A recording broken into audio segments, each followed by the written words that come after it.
इमारतें बना दी, रोड बना दी। ये सब हजरत उस्मान गनी की मलकियत है, आज भी उनके नाम से याद की जाती है। और उसका इस कॉलोनी का जो भी नफा नुकसान है आज भी उनके नाम का अकाउंट है मदीना की बैंकों में, उसी पे जमा होता है। जो इसका नफा हो नुकसान हो इसके पैसे मस्जिद नबी में लगाए जाते हैं।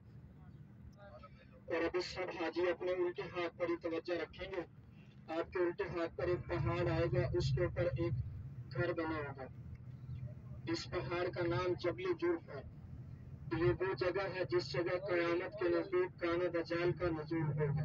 इसे जहन्नम का पहाड़ भी कहा जाता है और ये मदीना की हदूद से बाई है। इसके दरमियान में नहर है, वादी बतान की नहर की उस तरफ मदीना की हदूद खत्म हो जाती है। सामने देखे सब हाजी, अभी आपके उल्टे हाथ पर है, उसके ऊपर एक घर भी बना हुआ है। इसका नाम जबली जुर्फ है, जहन्नम का पहाड़ भी इसे कहा जाता है। और ये उसके ऊपर घर बना हुआ है। ये गाड़ी की स्पीड एक थोड़ी साधु बादशाह ने बनवाया था, इधर का शेख था।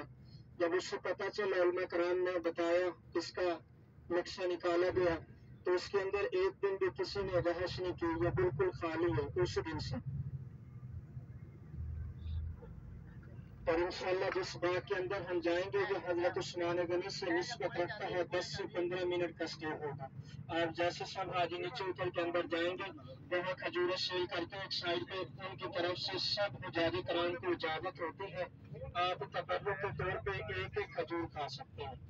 अगर आपको अच्छी लगे तो आप खरीदारी करें, वरना तबर्रुक के तौर पे चेक करें और बाग की ज़ियारत करें। इंशाल्लाह 10 से 15 मिनट का हमारा स्टे